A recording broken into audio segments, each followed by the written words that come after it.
And this time we're reviewing tools. Hell yeah.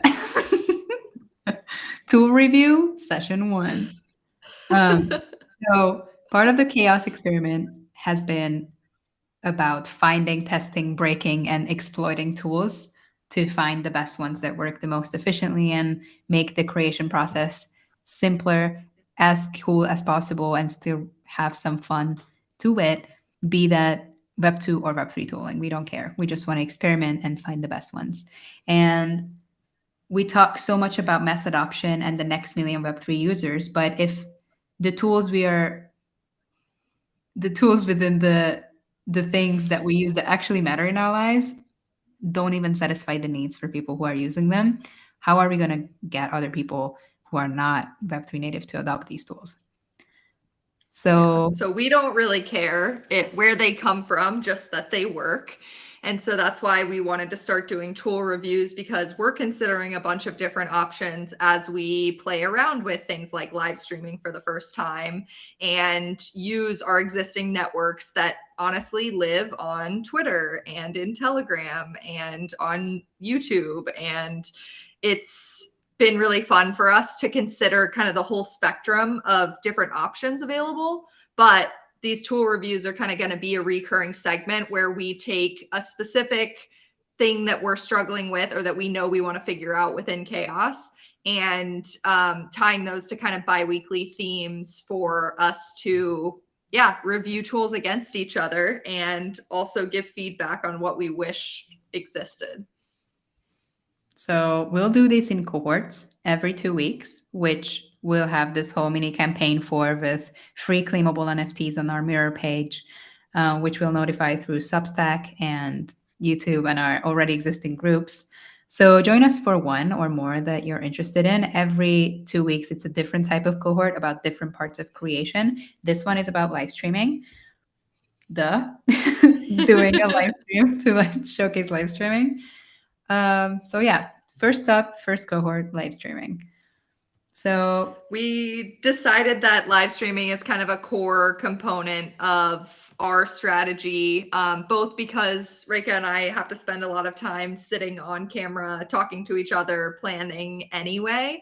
And so we figured the best way for us to make the most of the content that we're already creating in private spaces was to just kind of like publicize that information and then cut it down as we see fit. So yeah, kind of meta that we're live streaming about live streaming right now, but that's part of the chaos brand. And so we're really also, excited about sorry, also the live streams are on the rise again. They are this very unfiltered, direct form of very interacting communication. And we think that, during these times and right now, you can see a very big uprise in the popularity of live streams. So we definitely advise and also want to try ourselves integrating this into any creation strategy, anything that is, part of a creation or an audience engagement strategy. So yeah, next year, look out because live streams are going to be everywhere. So we want to be ready and want to make you ready by at least showing you what tools best for that to get started with. yeah, I think live streams for this next year are probably what spaces were from this past year, to be honest. I think we're going to start seeing more video incorporated in these very kind of moment in time specific pieces of content that people can engage with, as Rika said. So, yeah, we're excited to try it out. We're trying to get our feet wet while people aren't really paying attention and prepare for that next kind of wave. So we tried a number of different tools already to do this, and we're comparing a lot of them. Some of them are Web3 adjacent, some of them are Web2. We don't really care. Our kind of code word here is experimentation and actually making it work. So yeah, our goals is to create very high quality audio and video content out of our little scheming sessions. And our must-haves for these tools are at least two creators can be involved in the creation. So it's like good admin or host interface. The ability to be able to live stream at least to two platforms from this singular live streaming place. So to Twitch, YouTube, Twitter, whatever it is, but at least two. and to have separate audio tracks, because as we found, that is a very integral part of repurposing the content. Nice to have is to have the separate video, but the audio definitely has to be separate, because it leads to a very dark path if the audio doesn't work. Like the video itself is going to be very low quality if you can't hear what the person's saying. So those are nice to have must haves for each tool. Let's get into review time. Let's Woo! do it. Woo! Okay, so first up, first tool that we tried, I think, wait, yeah, this is in the order of how we actually tried tools. So the first one that I had been familiar with before was Riverside. This was kind of a tool that was built for podcast recordings when people were remote. It's a Web2 native tool that's specific for streaming and recording video and audio content for multiple participants. So this was, I think it's been around for a couple of years now. I know I've used it through a couple of different iterations, but you can see here that it's very much easy to use, no code, simple for inviting other people. You can create kind of a studio and have multiple participants at once. So it's got a clean interface. You can kind of tell this is not a Web3 product. And we do really like the fact that it allows you to split audio and video tracks. You can really easily cut up clips. This is meant for, again, recording podcasts and then being able to take different cuts of that content and post it across a number of different platforms. So they have the ability for you to create mobile first content, to create the aspect ratio for YouTube versus Twitch. And so it's pretty clean in terms of an interface.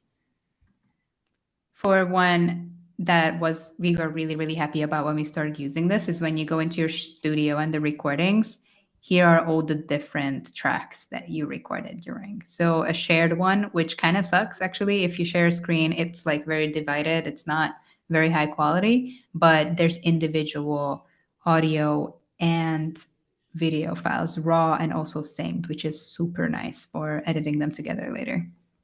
It's also really nice because it records both audio and visual locally.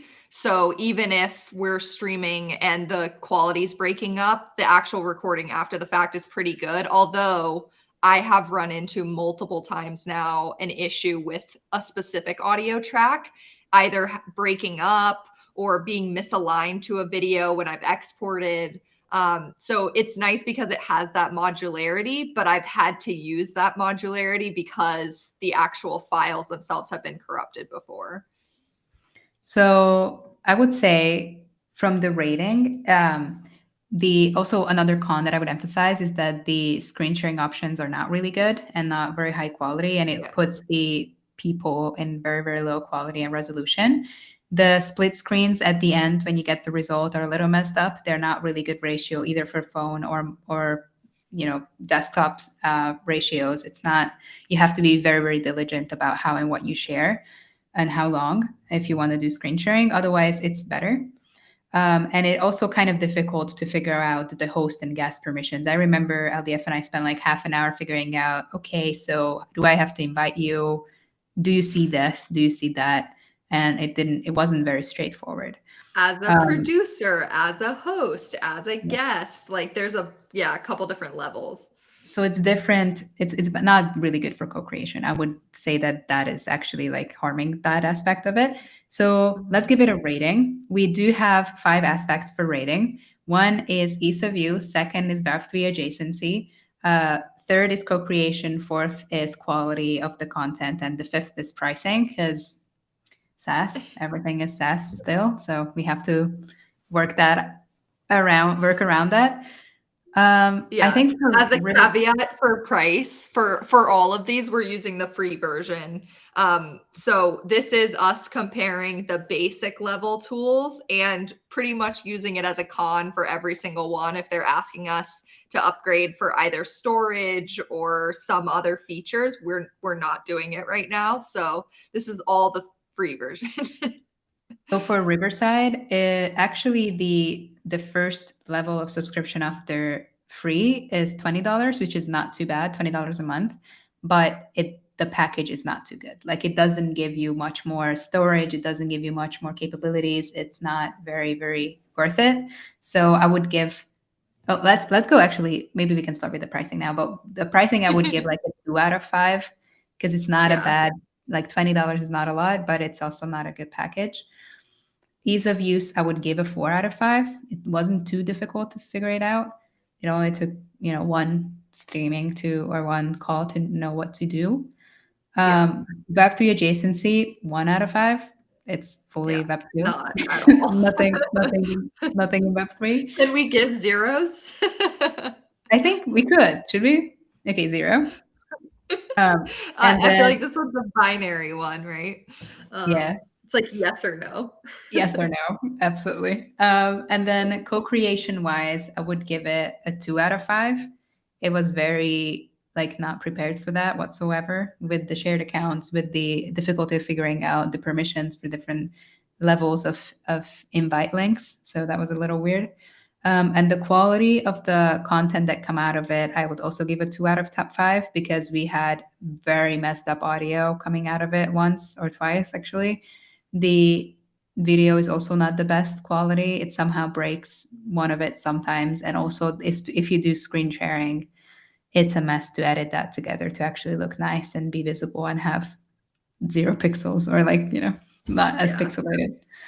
I think that the 2 is coming from the fact that there are a number of different ways that you can export the information to do what you want with it. But yeah, the files themselves are not the best.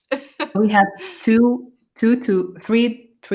2 ratings, 1 0 and 1 4. So I feel like that makes a So 2. that's 10 out of 20, right? Yeah. Yeah. So is that That's a 2. 2.5 out of 5? Or 1 out of 2 or 2 out of 4. Math. I was trying to keep it on the 5 scale. I would give it a 2 as the Okay. overall. 2 out of 5. So Perfect. Riverside is 2 out of 5. 2 out of 5. Insert. It works, but it's not best. I wanted it to work, but it was the first tool that we tried, and it did prompt us to ask a number of other questions about some of these capabilities. So, yeah. All right. Let's go Second tool. Yeah. Second tool is Restream, and this is oh, I can hear myself so loud. Yeah? Yeah. Wait, how do I stop that though? Because you can hear This is screen so share. meta. Okay, wait. Okay. I'll open this in another page. Hopefully I can stop. Hopefully I can hear Okay, you. I'll talk about Restream for a second while we Yeah. do that. Okay, so yeah, this was a recommendation from a group of content creators. As we were playing around with Riverside, we kind of asked, hey, it would be really nice to be able to live stream to multiple places at once, because we realized by trying to go natively to YouTube and Twitch and others that they are really not built for co-live streaming. Even Riverside, which didn't get a high rating on co-creation, allows you to invite another person. And with YouTube, you can't even do that. And so Restream was a recommendation that came out of other people who have done this before. And so this is basically built to live stream across a number of different platforms. And it's actually what we're using right now to record this video. So this is a Web 2 tool, and it's very much just built to have multiple people together and then live stream to a number of different places. I think a very big pro of this tool is that it's very customizable. It was super easy to use in the very first instant. And the you can pre-record streams and they can be scheduled. So if you're a very busy content creator, you can also do it if you're like in the weird time zone or something like that. The split screens are way better for individual videos, and also the screen sharing options are way better than they were on Riverside. And the host guest permissions and settings were much better for co-creation. There's much more overlap, and it's more clarity about the whole permissioning situation. A big con that I would say this has is that the video output is not as versatile as Riverside, for example. And it has also not a lot of storage. And in the free package, it can only record if it is actually live streaming. That's the biggest con in my opinion is yeah, we like recording our conversations to edit down into YouTube videos. And so it would be nice to not have to post the entire raw footage somewhere else to be able to use that. Because otherwise we have to switch completely to another tool. There's also a lot that we're not using. So like there's pretty good flexibility in terms of the visual look and feel of the live stream itself, but it's like a set number of different background packages and you have the logo that has to stay there for the watermark, but those are smaller cons. Or at least we're not willing to pay for them. Yeah. So overall rating out of our categories. So ease of use, I would give it a 5 out of 5. It's pretty straightforward. And especially if you know what you want to do with your live stream, it's very simple. Pretty good buttons, UI, everything pretty good. So I would say 5 out of 5. Yeah. The Web3 adjacency here is also 0 because this is fully Web2 and SaaS. The co-creation was much better than the co-creation aspects are much better than Riverside. I would give this a 4 out of 5. The last things missing are the shared ownership of the account so that we don't just have to have a shared Gmail, but like have more ownership of that. But otherwise it was pretty good. Remind me on that note, where do these videos store? Like, I can't remember now. Is it stored within this account online? Yeah. Okay. Yeah. And so we have to like share an account and then we have to download the footage separately and then upload it if we're going to edit it. So not ideal, but yeah. Storage is the like least of the strengths of these apps, I feel like. So co-creation 4 out of 5, if you agree. And then the quality of the output is about 3 out of 5. The video is better quality than Riverside. The audio is more, I'm more confident about it. It doesn't break, but you're more limited on the tracks that you can download separately and the format of the video that you can download separately. So that is a 3 out of 5. Price is the same. It's $20 for the paid first type of subscription, although the free package is pretty juicy. So we're fine with this little watermark that's up there. It's actually good because our brand is kind of experimenting with tools. So at least you know what we're using. And it doesn't limit us in any single way. It kind of limits how many places you can restream to, which we're fine with the 2. Actually, we're mostly doing Twitter and YouTube. So I would give this a 4 out of 5 for the price because the free package is pretty good. Yeah, I was going to say, we haven't run into anything other than wanting to record when we're not live streaming that would make us want to upgrade necessarily. But I would definitely pay $20 a month for this over Riverside. Yeah. So overall, we have 16 out of 25. I don't know what that is. 4/5. Pretty it's good. a 4. Yeah. Oh, there we go. So Restream is a 4 out of 5. And surprise, we're using it right now. So not very it's not bad. Yeah. We said yeah. Jumping to the punchline, are we? Okay, to be fair, our last pick is a tool called Beam that is a Web3 native option for live streaming that's kind of built to do both what Riverside and Restream do, as well as some token gating and additional kind of like Web3 components. To be fair, I didn't even know that we could use this tool until yesterday. Because it was closed beta, right? Yeah. So what happened is we reached out to the founder last week to be able to use this because we wanted to use this as the option for us to live stream because Web3. And so she said that we should hop on a call. It's in closed beta. We have to be like personally onboarded to the product. and we didn't have the capacity for that. So we haven't tried it since last week. And we just found it out today that we can now use it. So this could This be, is one of this is one of the big parts of us testing and iterating on products, right? Like again, Riverside's been out for years. I'm sure Restream has existed for years. And so some of these newer apps that we want to try are either not available for everyone or are just not necessarily ready for prime time yet, but we are trying. We would prefer to use a Web3 native tool. So yeah, we're kind of playing around with it right now for the first time. okay, chose to sign up with the wallet because we're Web3. Um, Web3, baby. Web3, baby. Do we want to do this live though? I feel like Set this is a everything lot of up. information to set up Yeah, live. wow. That is a lot. Okay, Is this well, just for, wait, this is for a space. I yeah. wonder what the difference between a space and just a live stream is. Wait, Like, is so this a channel? I feel like we have to have a channel where we live stream from. So this is a more Got it. difficult onboarding process for sure to have Okay. that. It's more like creating a YouTube account, but even more difficult, I think. Um, Interesting. so far, what we can rate from this is the difficulty of usage. It's already like a long onboarding process.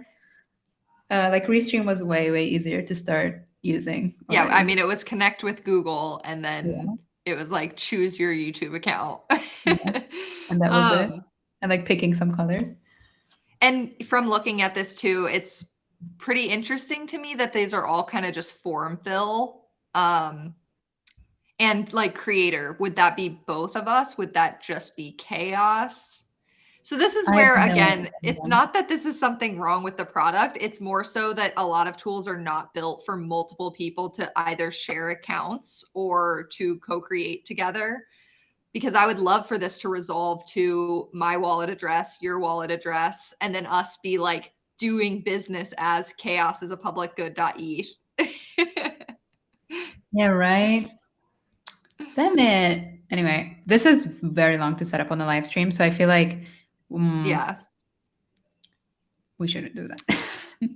Okay. So again, to be fair, we wanted to fit this in here because we want to review it. And I think maybe we can spend some time later setting up a space, but it is kind of an arduous process, and it is a big commitment to leave something like Restream that is working extremely well, that is it works, right? That's kind of been our Yeah. thesis this whole time for people that are building Web3 applications, is to know what is working in Web2 tools and what Web2 tools could never do. Like what we just described about attributing to wallet addresses, Restream's not going to do that. Yeah. Riverside's not going to do that. So our hope is to, focus in on this niche of co-creation and give feedback through that lens, not just like, this is another live streaming platform. Yeah. So Beam TBC, if you're going to be in our live streaming cohort, we'll let you know how it is. And we're also very much looking forward for feedback on your side, if you have some, or if you've tried it before. Our conclusion is then Riverside that we tried first was a 2 out of 5 overall. Restream that we're still using is what we highly recommend. It's a 4 out of 5 for free. It's pretty good. We also tried, we're going to try Bream as well. And we also tried StreamYard and Streamlabs for a second. Both of them were a little bit too corporate and hard to figure out. So we ended up not even going with them further from, logging in. So that's been interesting. You cannot stream. Oh, we should have said this in the beginning. We wanted to live stream directly from YouTube. You can't. Yeah. Did you say that? I think we forgot to say that. It's such a. I said it in the Restream one, but yeah, it's ridiculous that you cannot stream with another person. It actually makes even less sense now that I'm thinking about it, because you can invite another person to your stream on mobile only. But then Which, again, it's only like an Instagram live. So like the two yeah, split screens of faces, and that's about it. So it's very limited. So conclusion is if you're looking for one product to use for live streaming, we would recommend Restream. It works really well. It's tried and tested. And if you're willing to pay for $20 $20 a a month. month for something else, maybe try Riverside if you're not very picky about doing a lot of screen sharing. Otherwise, it would be pretty functional for that too. And yeah, so we should just have like an outro of the cohort and like where else these things are gonna go, which we haven't thought about. Did we? Oh, yeah, we did think about. Didn't you take notes? I feel like you took notes Of of them when we were like, oh, what else should we say? Yeah.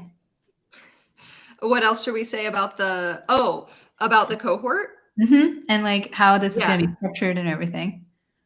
Yeah, so we're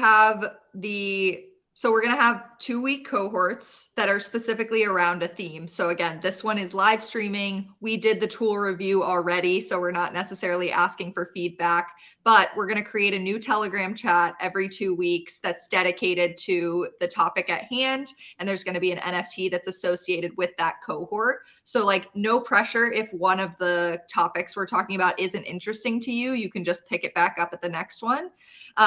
But we're going to do tool reviews specific to each of those topics. This is obviously live streaming because it's a tool that we're using as a big part of our strategy. We're also going to do some information gathering using something like maybe a joke race or just some polls or surveys to get input from the community about either tools that they want to see reviewed, things that have worked before. I'd love to start talking to some founders or give feedback directly on some of the products that we're seeing that are maybe too early to use, but might be something we'd consider in the future. And then we'd really love to start bringing in subject matter experts from outside the Web3 space. So we were talking about maybe getting someone who does live stream a lot, maybe even as just a solo creator, to talk about what that process has looked like, how they've built their community, what the benefits are, and kind of tease out what would be different if you were doing it with another person. So that's kind of the structure we're thinking about with a number of different topics over the next 11 weeks leading up to ETH Denver. And then at the end of that process, we're going to have kind of this refined stack of what co-creation tools we've chosen to move forward with based on our strategy. And yeah, just give feedback along the way.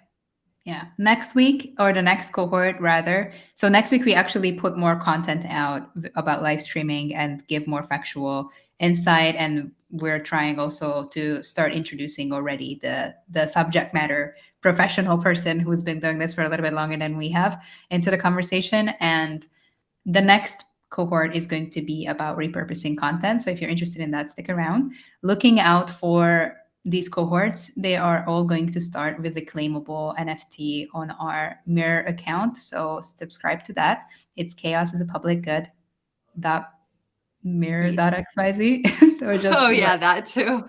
I think it's chaotic. It's actually chaoticgood.mirror.xyz. Okay. And also our YouTube channel, which is Chaos is a Public Good. And Substack. Well, if you're subscribing to our Mirror, you're going to get our Substacks anyway. But that's where we do most of the official announcements, other than our separate Twitter accounts and everything. And we're going to make the Telegram group to keep you posted about everything that's happening in this cohort and have the conversation with everyone else who's on this journey with us and live streaming. So bring your friends and let's talk about some tools. Yeah.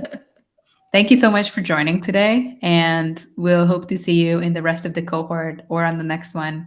So let's get it. I think this was fun. Yeah, very fun. We'll do this again soon. Okay, cute.